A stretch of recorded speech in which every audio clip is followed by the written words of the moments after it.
உள்ளது. அல்லேலூயா. நம்மை விட்டு நீங்காத ஒரே காரியம் எதுவென்றால் தேவனுடைய கிருபை. அல்லேலூயா, அல்லேலூயா, அல்லேலூயா. கர்த்தர் எனக்கு செய்த நன்மைகளை சபைக்கு முன்பாக அறிவிக்க வேண்டியது வசனத்தின்படி என் நீர் விழுந்த கடமையாயிருக்கிறதுனாலே இந்த நாளிலும் கூட உங்கள் மத்தியிலே கர்த்தர் செய்த நன்மைகளை செய்தியோடு சொல்லலாம் என்று நினைக்கிறேன். ஏன்னா கிட்டத்தட்ட ஒரு மாதத்துக்கு ஒரு தடவை நான் வருவேன். 12 செய்தி அப்படின்னு பார்த்தா இன்னைக்கு எப்படி கொடுக்குறது நான் சொன்னேன், கொஞ்சம் சீக்கிரம் முடிச்சுட்டு எனக்கு கொடுத்துருங்க. ஏன்னா ஒரு செய்தியை 2ஆக பிரித்து கொடுக்க வேண்டியிருக்கும். காலையில் ஒரு தடவை, மாலையில் ஒரு தடவை. நான் 2 செய்தி கொடுக்கணும்னு விரும்புகிறேன். காலையில் ஒரு செய்தியும் மாலையில் ஒரு செய்தியும். அதனால் கொஞ்சம் சீக்கிரம் முடிச்சுட்டு எனக்கு கொடுத்துருங்க பிரதர் அப்படின்னு சொன்னேன். கர்த்தருடைய நாம் மகிமைப்படுவதாக. இந்த நாளிலே தேவனுடைய செய்தியை கேட்கிறதுக்கு முன்பாக அவர் எனக்கு கொடுத்த வாக்குத்தத்தத்தின்படியாக அவரை துதித்து பாடி இந்த நாளிலும் கூட கர்த்தருடைய வார்த்தைக்கு நேராய் நாம் கடந்து போவோம். எங்களை அதிகமாய் நேசிக்கிற எங்கள் அன்பின் பரம தகப்பனே, இந்த கிருபையான மன மகிழ்ச்சி நாளுக்காய் உமக்கு நன்றி செலுத்துகிறோம். தேவரே, நீர் சகலத்தையும் செய்ய வல்லவர். நீர் செய்ய நினைத்தது தடைப்படாது என்று சொல்லப்பட்ட வார்த்தையின்படியாக கர்த்ததாமே இந்த நாளிலும் அடிமையை நீர் கொண்டு வந்து உற்சாகமாய் நின்று உம்மை துதிக்க ஆராதிக்க கர்த்தாவே இந்த நாளில் நம்முடைய வார்த்தைகளை பிள்ளைகளுக்கு பகிர்ந்து கொடுக்க பரிசுத்த ஆவியானவர் அடிமையை நீர் பலப்படுத்தி இருக்கிறதற்காய் உமக்கு நாங்கள் நன்றி செலுத்துகிறோம், உம்மை மகிமைப்படுத்துகிறோம். ராஜா, உடைய ஜீவனுள்ள வார்த்தைகளை கர்த்தர் எங்களுக்கு தந்து இன்னும் உடைய கிருபாசனத்தை கட்டி செய்கிற கர்த்தர் எங்களுக்கு உதவி செய்யும்படியாய் செபிக்கிறோம். உடைய சாட்சிகளையும் பகிர்ந்து கொள்ள கர்த்தர் உதவி செய்வீராக. இயேசுவின் நாமத்தில் ஜெபிக்கிறோம் எங்கள் ஜீவனுள்ள நல்ல பிதாவே, ஆமென். ஹல்லேலூயா, ஹல்லேலூயா, ஹல்லேலூயா. கர்த்தருடைய நாமம் மகிமைப்படுவதாக. பாஸ்டர், என்ன நடந்தது? எப்படி இன்னைக்கு நீங்க இங்கே நின்று கொண்டிருக்கிறீர்கள்? ஆண்டவர் இருக்கிறார், அதனாலே நான் இருக்கிறேன். ஆமென், ஆமென். கர்த்தருடைய நாமம் மகிமைப்படுவதாக.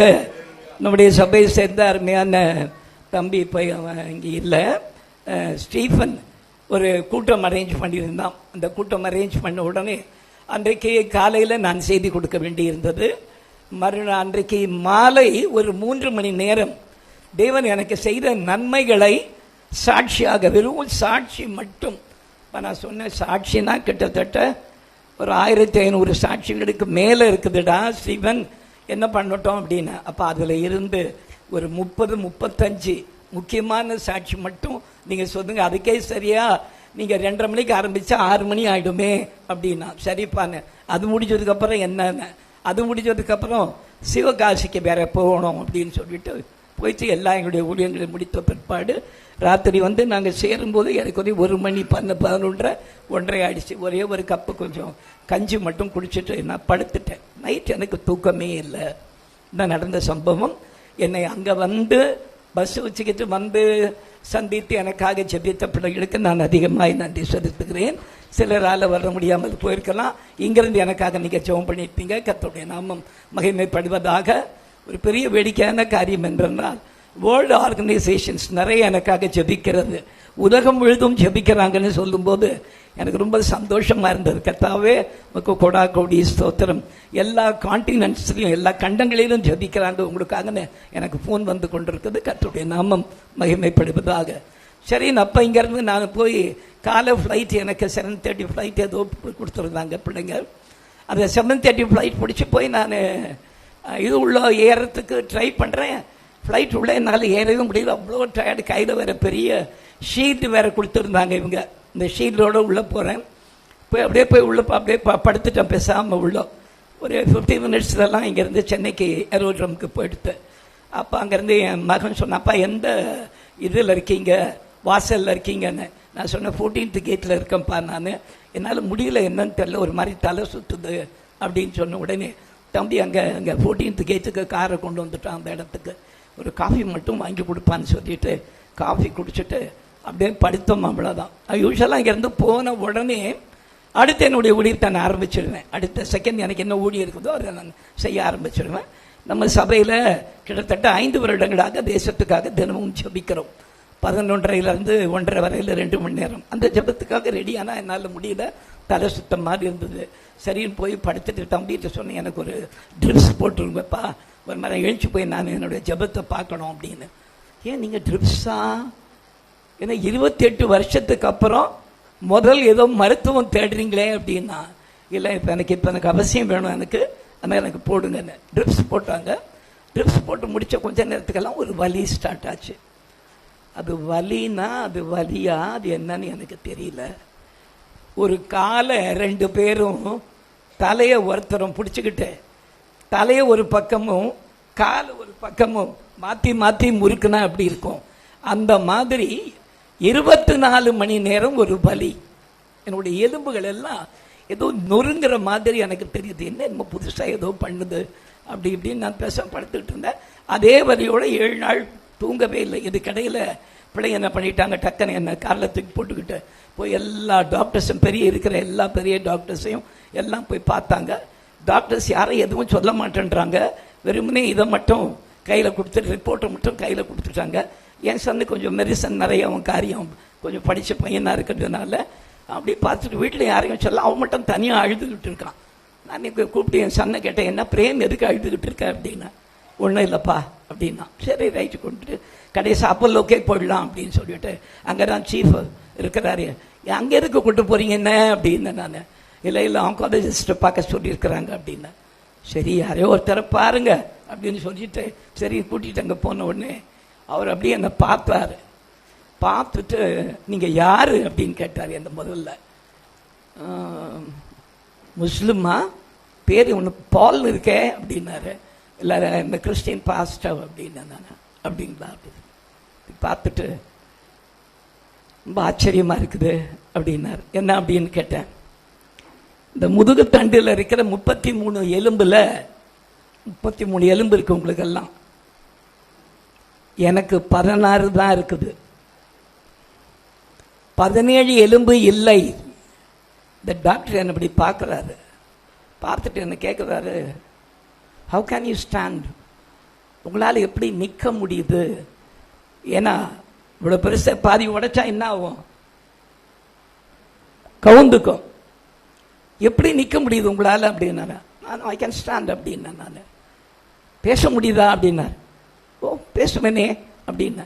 அவர் அப்படி பார்த்துட்டு இவர் போன வாரமே இறந்திருக்க வேண்டிய ஆள். இவருக்கு என்ன ட்ரீட்மெண்ட் பண்ணுறதுன்னு எங்களுக்கு தெரியல. அப்படி ஏன் அப்படின்னு கேட்டாங்க. கேன்சருடைய 5வது ஸ்டேஜில் இருக்கிறார். அதாவது இந்த ஸ்டேஜ் வந்தவங்க இறந்து 3 மாதத்துக்கு மேலே ஆயிருக்கணும். ஆனால் ஒரு ஒராத்திக்கிட்டு இருக்காரு. நேற்று தான் மதுரை இருந்தெல்லாம் வந்திருக்கீங்கன்னு வேற சொல்கிறாங்க அப்படின்னு. நான் மகன்கிட்ட சொன்னேன், இன்னைக்கு காலையிலேருந்து ஒரு வலியும் இல்லை, ஆனால் எலும்பு இல்லை. என்ன இல்லை? எலும்பு இல்லை. 17 எலும்பு இல்லை, ஆனால் வலியும் இல்லை.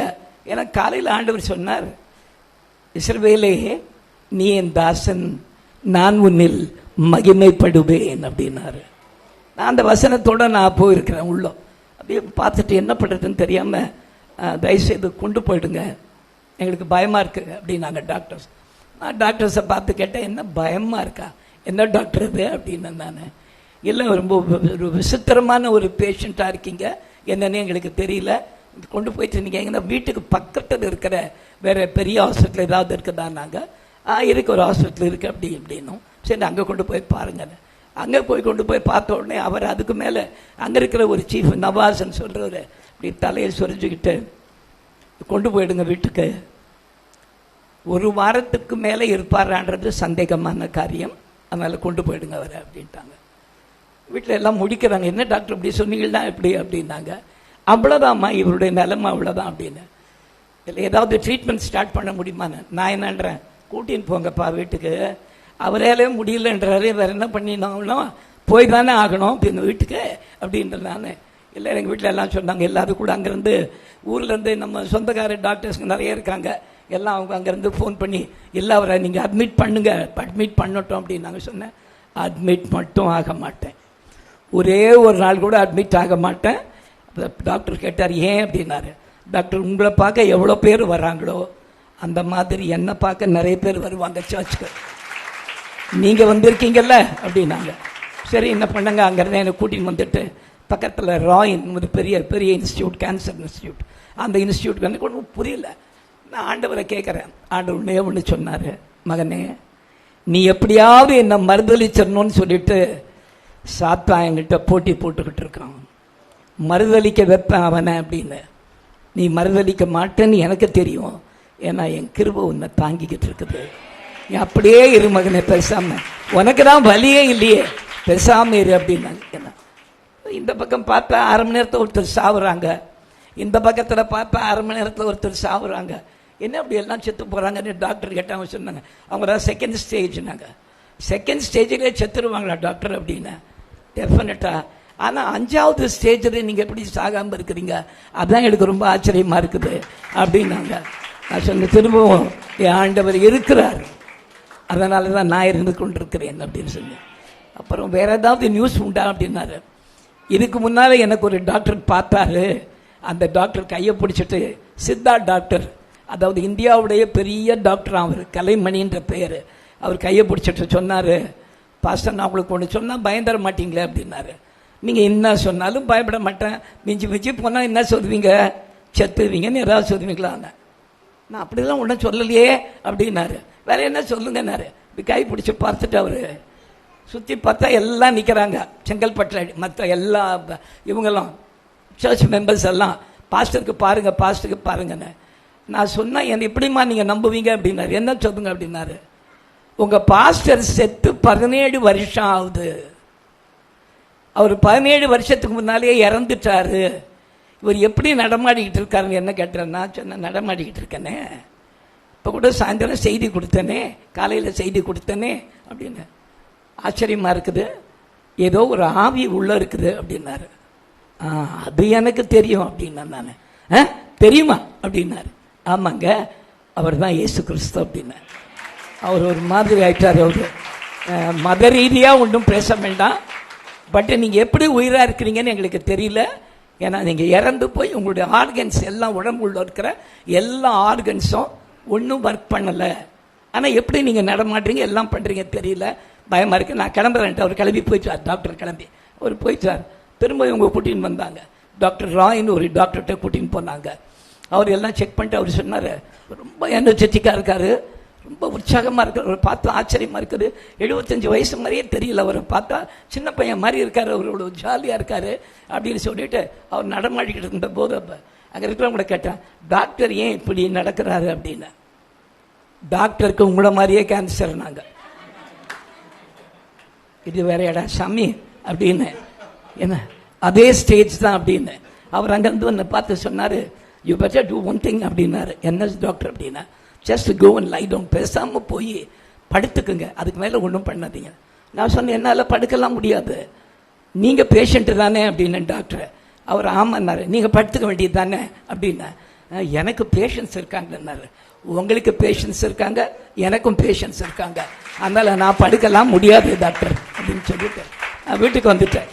எனக்கு அந்த ஆஸ்பத்திரி கூட்டின்னு போன தம்பியை கூப்பிட்டு ஒரு வார்த்தை ஆண்டவர் சொன்னார். அதனால சொன்னேன், என்னங்க அங்கிள் கூப்பிட்டீங்க அப்படின்னு கேட்டான் அவன். உங்கள் டாக்டர் செத்துருவார் அப்படின்னா.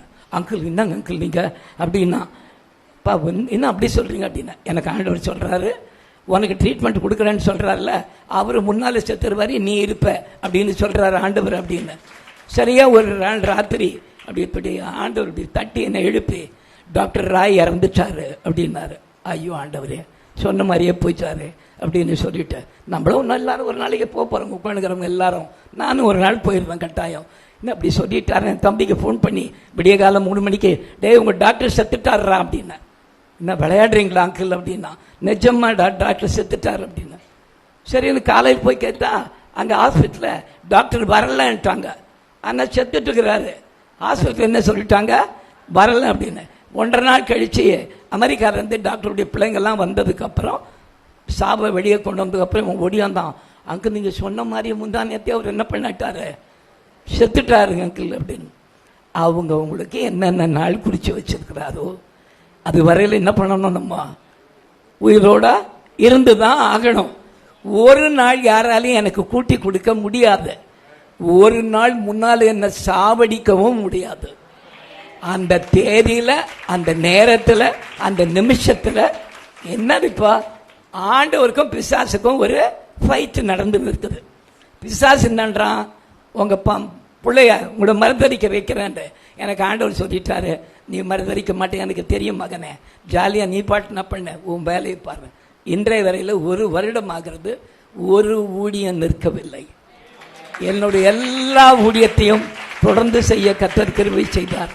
எப்படி பேச முடியுதுன்னு நான் சொன்னேன், ஐ கேன் சிங், என்னால் பாட முடியும். பாட முடியுமா அப்படின்னாங்க. பாடுவேனே அப்படின்னாங்க. ஒரு 5 இந்த மாதிரி கேமரா, 5 கேமரா கொண்டாந்து வச்சாங்க. நான் சொன்னேன், எதுக்கு இந்த கேமரா அப்படின்னு. ஒன்று டெல்லிக்கு, ஒன்று ராஜஸ்தானுக்கு, ஒன்று பஞ்சாபுக்கு, ஒன்று வெஸ்ட் பெங்காலுக்கு போகுது அப்படின்னாங்க. எது அப்படின்னா, உங்களுடைய சாட்சி தான் பண்ணுறேன். என்ன இது ஹாஸ்பிட்டலில் கொண்டாந்து வீடியோலாம் எடுக்கிறீங்க அப்படின்னு. எங்களுக்கு ஒன்றும் புரியலைங்க. நீங்கள் யார், மனுஷன்தானா இல்லை வேற ஏதாவது ஆவியா என்னன்னு தெரியல. அதனால் இதை நாங்கள் எடுத்து கேன்சர் இன்ஸ்டியூட்ஸ்க்கு அனுப்ப போகிறோம்னு சொல்லிட்டு கடைசியாக ஹாஸ்பிட்டலுக்கு போனதுனால ஒன்று நடந்துச்சு. என்ன நடந்ததோ இல்லையா, எனக்கு பேர் மாற்றி வேற ஞானஸ்தானம் கொடுத்துட்டாங்க. இப்போ ஹாஸ்பிட்டலில் எனக்கு பேர் என்ன தெரியுமா, பாஸ்டர் அதிசயம். இதான் என்னுடைய பேர். நான் உள்ள போனோட உங்க கூப்பிடுவாரு, அப்புறம் அதிசயத்தை கொஞ்சம் கூப்பிடுங்கப்பா உள்ள அப்படின்னு. கடைசியா திடீர்னு கூப்பிட்டு சொன்னாங்க, உங்களுக்கு லிவர் ஃபுல்லாக பாதிச்சிருச்சு, அவ்வளோதான், இனிமேல் 1 வாரம் தான் இருப்பீங்க அப்படின்னாங்க. நான் சொன்னேன், ஒரு செக் பண்ணிடலாமே அப்படின்னா.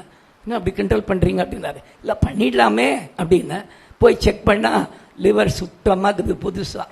அவர் சொன்னார், போயிருங்க பெருசாம வீட்டுக்கு போயிடு. நான் தான் அப்போவே சொன்னேன், தண்டத்துக்கு 18,000 கொடுத்து ஒரு ஊசி வர போட்டிங்கன்னு. சரி ஊசி போடுறேன்னு உட்கார வச்சாங்க. இந்த கை நீட்ட உடனே அவர், நான் கேட்டேன், இந்த ஊசி போடுறீங்களே இது எவ்வளோ நேரம் போகும் அவனை, இந்த ஊசி மட்டும் 1.5 மணி நேரம் ஏறும் உள்ள அப்படின்னாரு. அப்படியா, என்ன நடக்கும் அப்படின்னாரு. 9 நடக்கும் அப்படின்னாங்க. என்ன 9 அப்படின்னு, முதல் மயக்கம் வரும், அடுத்து ஒரு 5-6 தடவை பேதி ஆகும், அடுத்து எக்கச்சக்கமான ஷூட்டிங் டெம்பரேச்சர் 103 104க்கு போயிடும், கண்ணு இருட்டும், ஃபிட்ஸ் வரும் அப்படின்னு நிறைய சொல்லிட்டு என்னை சுற்றி ஒரு 7 டாக்டர் நிற்கிறாங்க. அப்படி பார்ப்பேன், ஒன்றுமே வரலன்னா அப்படின்னா, ஒன்றுமே வரலனாவா, நீங்கள் மனுஷன் தானே அப்படின்னாங்க. அது நான் மாற்றிடலாம் சொல்லலை, மனுஷன் தான் நான் தான். இல்லை கேட்குற ஒன்றும் வரலன்னா அப்படின்னு. எதுக்கு அப்படி கேட்குறீங்க அப்படின்னாங்க. அப்படியெல்லாம் இருக்காது, கட்டாயம் இந்த 9ல் 7ஆவது வரும் அப்படின்னாங்க. இல்லை நீங்கள் இப்போ போடுற ஊசி எனக்கு இல்லை, ஏசு கிறிஸ்துவுக்கு போட்டுக்கிட்டு இருக்கீங்க அப்படின்னா. இந்த டாக்டருங்க எல்லாரும், என்ன அவர் பைத்தியமாக்குறாரு நம்மளை எல்லாரையும் அப்படின்னாரு. இல்லை, எங்களுடைய பாடுகள் எல்லாம் அவர் சுமந்து கொண்டாருன்னு இருக்குது, எங்களுடைய நோய்களை எல்லாம் அவர் சுமந்து கொண்டாருன்னு இருக்குது. என்னவோ ஒன்று நடந்து இருக்குது, என்னன்னு தெரியல, நீங்கள் வேணா பாருங்க. நாங்கள் பாவம் 3 மணி நேரம் என்னை உட்கார வச்சு முறைச்சி பார்த்துருந்தாங்க எல்லாரும். கொஞ்ச நேரம் பொறுத்து சொன்னாங்க அட்மிட் பண்ணிடலாம், ஏன்னா திடீர்னு ராத்திரி 12 மணிக்கு ஏதாவது ஆகிடணும். ஒன்றும் ஆகாது, என்னை வீட்டுக்கு அனுப்புங்க, நான் இங்கே அட்மிட்லாம் ஆக மாட்டேன், என்னை கொண்டு போங்க வீட்டுக்கு. கூட்டிட்டு போயிருந்ததுக்கப்புறம் ஃபோன் பண்ணி அவங்களே சொல்லிட்டாங்க, இல்லை லிவரெல்லாம் சுத்தமாக இருக்குது, எல்லா உறுப்பும் சுத்தமாக இருக்குது, ஆனால் எப்படின்னு தான் தெரியல, ஆச்சரியமாக இருக்குது. இவருடைய எலும்பு 3 மாதத்து குழந்தையோட எலும்பு மாதிரி இருக்குது. அதனால் பத்திரமா கூட்டிகிட்டு போங்க, யாரும் மேலே இடிச்சிடக்கூடாதுன்னாங்க. சொல்லி முடிச்ச 10ஆவது நிமிஷம் தொபான்னு தடிக்க விடுங்க, அவ்வளோதான். கொண்டு போய் நேராக கொண்டு போய் உள்ள அட்மிட் பண்ணுறதுக்கு கூட்டின்னு போன சொன்னேன். ஏன் எது கூட்டின்னு போகிறீங்க இப்போ அப்படின்னா, இல்லை இப்படி விழுந்துருக்கிறீங்க, இந்த எலும்பெல்லாம் உடஞ்சிட்டு இருக்கணும் அப்படின்னாங்க. செக் பண்ணிட்டு சொல்கிறாரு டாக்டரு, ஒரு எலும்பும் உடையில, நல்லா இருக்கிறாருன்னு. தயவுசெய்து என்னை அனுப்புங்கப்பா, எனக்கு நிறைய வேலைங்க இருக்குதுக்குன்னு. தயவுசெய்து புறப்பட்டு வந்து இப்போ அவங்க என்ன சொல்லிட்டாங்கன்னா, கூட்டின்னு போயிடுங்க, அவர் கஷ்டமாக இருந்தால் வரட்டும், இல்லைன்னா ஆஸ்பத்திரி பக்கமே வர வேண்டாம். இது என்னன்னு எங்களுக்கு தெரியல. ஒருவேளை 17 வருஷத்துக்கு முன்னால் யாரோ ஒரு டாக்டர் சொன்னாராமே செத்து விட்டாருன்னு, அந்த மாதிரி செத்துட்டு ஏதாவது ஆவியாக ஒல்லாத்தின்னுக்கிறாரா என்னன்னு தெரியல. ஆவிக்கு ட்ரீட்மெண்ட் அந்த டாக்டர் சொன்னது உங்களுக்கு ஒரு ட்ரீட்மெண்ட்டாக ஏற்றுக்காது. ஏன்னா உங்கள் பாடியில் நீங்கள் இல்லை, நீங்கள் சொல்கிற மாதிரி ஏதோ ஒரு ஆவி இருக்குது, அதனால் எங்களுக்கு தெரியல அது என்ன அப்படின்னு. இப்போ நான் கிளம்பும்போது கூட எல்லாம் கட்டாயம் போகணுமா, நாங்கள் போயிட்டு வந்து அடுத்து நான் இலங்கைக்கு போனோம் அப்படின்னு. என்னப்பா இலங்கைக்கு போனோம் அப்படின்றீங்க? ஏன்பா அழகாக ஏறினாங்க அகமதாபாத்தில், 3 நிமிஷத்து என்ன வைட்டாங்க? 279 பேர் என்ன வைத்தாங்க? ஒன்றுத்துக்கு இல்லாமல் செத்து போயிட்டாங்க. நான் செத்துட்டேன்னு ஏற்கனவே சொல்லுறீங்க. இப்போ போனால் எங்கன்னா போயிட்டு வந்தால் என்ன விட்டுருங்களேன் பேசாமல் என்ன அப்படின்னு. இப்போ நீங்கள் போகிறீங்களே இந்த ட்ரெயினில் 9 மணி நேரம் உட்காந்துக்கணும் அப்படின்னாங்க.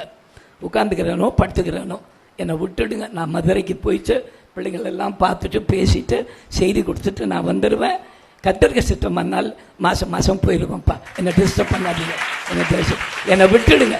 நான் ஓடுற வரையில் ஓடுறேன், மீறி அப்புறம் மற்ற காரியத்தை கத்தர் செய்வாராக. எனக்காக ஜெபித்த எல்லாருக்கும் கோடி கோடியாய் நன்றி செலுத்துகிறேன். அல்லேலூயா, அல்லேலூயா.